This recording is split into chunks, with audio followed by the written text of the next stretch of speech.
Nice to meet you. Nice to meet you too. And thank you for giving us some time.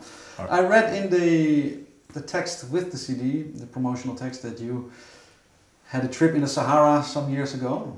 Where were you at that time? That was in southern Algeria and sort of eastern Mali. Very remote area of the Sahara, like Tuareg country. What drew you to that place? I was there because I've collaborated in the last years with a band from the Sahara called Tammy Crest, who are also on Glitterhouse Records. Tuareg, young Tuareg group. They play like this band Tinayarwin. They're sort of in this vein. They play electric guitars. It's very bluesy, kind of very psychedelic. And I did a record with them, with two other guys, so one from an Australian, another American. That record's called under the name Dirt Music. And then I ended up producing two of their albums. So I felt like it was time to go see where they live. And it was, I'd been down in that region before, but really never in like so deep. What doors were open for you? Was it like you imagined it would be? Well, there's not a lot of doors there, you know. It's sand. I mean, there are doors, but there's just not a lot of them. Yeah, we traveled for about 1,000 kilometers in a week, and you know, you see very few people. A couple small. I mean, there's one town of size there which has 4,000 or 5,000 people, and then that's like the largest settlement of any sort.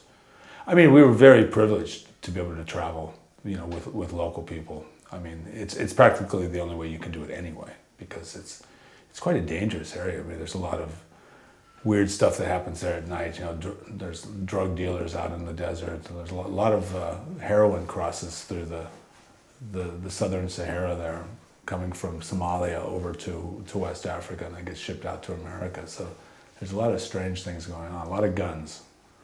Did you have encountered one, or did you have? We saw guns. We had to even hire guns, you know, just to get around. We had to actually pay people to escort us sometimes on some of these desert crossings. Because it was a little bit edgy. Are you drawn to that kind of adventure? Not really. But I'm drawn to the desert. I love the desert. You know, the desert's really an important thing for me. I mean, sort of those other things that went with it. I think that we're pretty much a little bit in over our heads. You know, I wasn't that so brave as it might sound. Has traveling in hindsight always been an important factor for your creative outputs? I think so. You know, I think you know, a lot of musicians end up writing stuff about being on the road and things like that, because that's what you end up doing. You know, it actually sort of becomes your immediate experience, not just like an imagined experience. So I imagine that has something to do with it. But you know, even at a fairly young age, before I was really a professional musician, I traveled a lot in America, hitchhiked across America several times, and traveled all through Europe. And Carl and I traveled through Europe for 7 months in the early 80s, just seeing music and staying in hostels and hitchhiking. And so there's something I always did. Is it for you, when you've traveled a lot, living that style as a traveling musician, becomes it more hard to settle at some points, or was it also important to have? No, it does become harder to settle, and I think, you know, that's probably one of the reasons it took us 6 years to make a new record from the record we made in 2005, because I think finally we had sort of all reached a stage where we're like, okay, we really either have to like force ourselves to settle a bit, or it may never happen.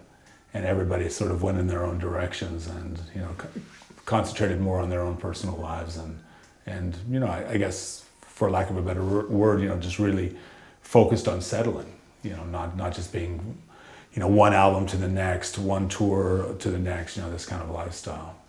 Was the need for settling, was it equally divided within the members of the band, or was there one or two maybe that had more the need to do that? I think in this time it was very equally divided. We had other people that have come and gone, like the bass player quit the band in the late 90s because he really wanted to settle, then came back 5 or 6 years later because he was less, you know, he wanted to try to incorporate that back into his life. But I think, you know, after 2005, I think, you know, probably just our collective age, you get to a certain point that you're either going to do it that way for the rest of your life, or you're going to sort of look for some other options, some other alternatives. And I guess we all sort of collectively decided, I mean individually really, but it was all of us decided to, you know, sort of take a pause and take a breather.